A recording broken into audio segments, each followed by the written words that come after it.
इस नए एक्सप्लेनर में स्वागत है। आज हम एक बहुत ही दिलचस्प सफर पर निकलने वाले हैं। हम शुरुआत करेंगे बड़ी बड़ी कंपनियों के मैक्रो लेवल स्ट्रक्चर से और फिर गहराई में जाकर समझेंगे इंसान की साइकोलॉजी के छोटे माइक्रो लेवल को। तो चलिए बिना किसी देरी के शुरू करते हैं। आज का हमारा ये रोड मैप एक मैक्रो टू माइक्रो फनल की तरह है। शुरुआत होगी ऑर्गेनाइजेशनल बिहेवियर के बेसिक्स और वर्कप्लेस फ्रेमवर्क से।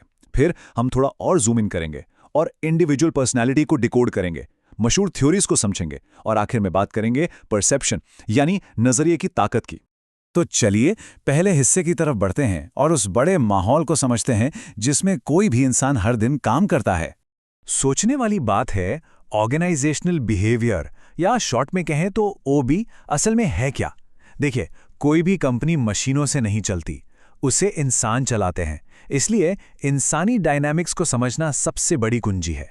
अगर हमें ये समझ आ जाए कि लोग कैसे बर्ताव करते हैं और उनका काम करने का तरीका क्या है, तो पूरी संस्था के इफेक्टिवनेस को कई गुना तक बढ़ाया जा सकता है। अलग अलग अप्रोचेज में से ह्यूमन रिसोर्सेज अप्रोच वाकई बहुत दिलचस्प है। सोर्स मटेरियल में एक कमाल का ऐतिहासिक उदाहरण है। चीन की तरक्की का एक बड़ा कारण यह था कि उसने अपनी विशाल जनसंख्या को एक बहुत बड़ा एसेट यानी एक कीमती संसाधन के रूप में देखा। इसके बिल्कुल उलट भारत में ऐतिहासिक तौर पर बढ़ती आबादी को एक बोझ या अभिशाप माना जाता था। इससे एक बात तो साफ है, लोगों को एक मूल्यवान संपत्ति मानना ही लंबी रेस में किसी भी संस्था की ग्रोथ तय करता है। अब थोड़ा और गहराई में चलते हैं। ये देखना बहुत ज़रूरी है कि वो कौन से खास फ्रेमवर्क्स हैं जो किसी भी वर्कप्लेस के रोज़ाना के कामकाज को तय करते हैं। यहाँ सबसे अहम है इन दो बिल्कुल अलग एक्सट्रीम्स को समझना।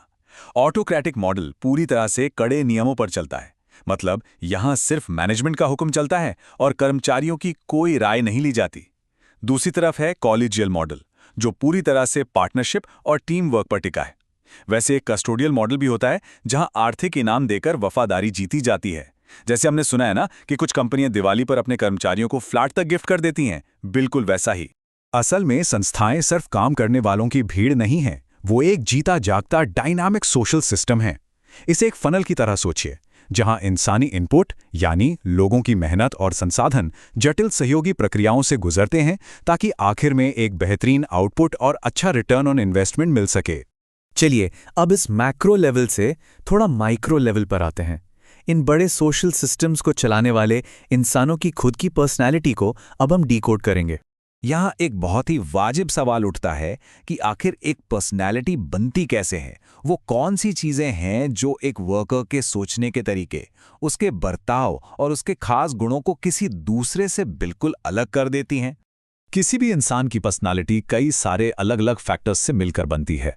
बायोलॉजिकल गुणों से लेकर कल्चरल मान्यताओं तक हर चीज का असर होता है। और फैमिली डायनामिक्स का रोल तो बहुत ही बड़ा है। जैसे हम सब जानते हैं कि कैसे एक शरारती बच्चा अक्सर माँ की उड़ती हुई फ्लाइंग चप्पल के डर से अनुशासन सीख जाता है।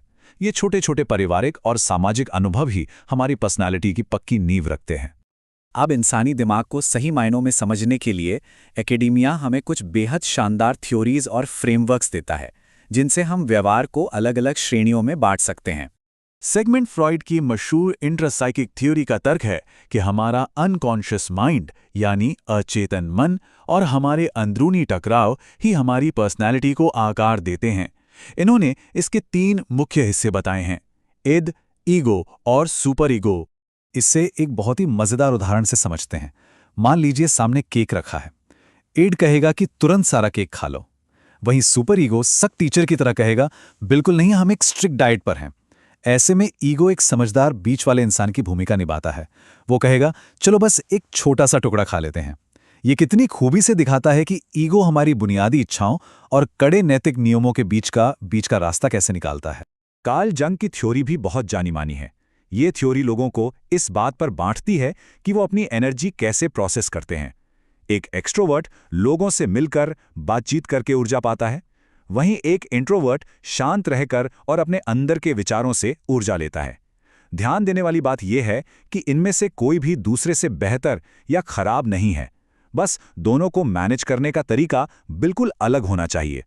एक और बेहद अहम फ्रेमवर्क है ओशन मॉडल, जिसे बिग 5 भी कहते हैं।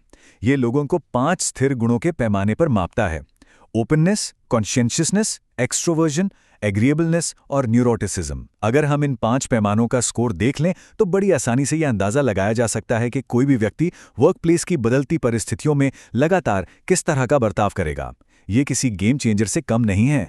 इसके साथ ही ये पहचानना भी बहुत ज़रूरी है कि कोई वर्कर हाई स्ट्रेस वाली टाइप ए पर्सनैलिटी का है या फिर एकदम रिलैक्स्ड रहने वाली टाइप बी पर्सनैलिटी का। टाइप ए वाले लोग गजब के कॉम्पिटिटिव होते हैं, लेकिन उनका स्ट्रेस लेवल काफ़ी ज़्यादा होता है और उन्हें जल्दी गुस्सा आ सकता है। दूसरी तरफ टाइप बी वाले मस्तमौला होते हैं, वो बिना पैनिक किए आराम से काम करते हैं। सही इंसान को सही प्रोजेक्ट सौंपने और उन्हें बर्नआउट से बचाने के लिए ये बारीक अंतर समझना बहुत ज़रूरी है। अब आते हैं अपने आखिरी पड़ाव पर। इंसान के दिमाग के सबसे माइक्रो लेवल पर जूम इन करते हुए हम बात करेंगे परसेप्शन, यानी नज़रिए की ताकत की। चुन्नू और मुन्नू का ये उदाहरण बिल्कुल सटीक बैठता है। दोनों फर्श पर बनी एक ही ड्राइंग को देख रहे हैं। चुन्नू पूरे यकीन से कहता है कि ये 9 है, जबकि मुन्नू अड़ जाता है कि नहीं, ये 6 है। मजेदार बात यह है कि अपनी अपनी जगह दोनों 100% सही हैं। ये छोटी सी बात ये साबित कर देती है कि दो लोग एकदम एक जैसी सच्चाई का अनुभव कर सकते हैं, लेकिन उनकी उस सच्चाई की समझ और व्याख्या जमीन आसमान जितनी अलग हो सकती है। तो चलिए इस आखिरी कॉन्सेप्ट को समेटते हैं। परसेप्शन असल में वो प्रक्रिया है जिसके जरिए लोग अपने आसपास की दुनिया को समझते हैं और उसे एक मतलब देते हैं।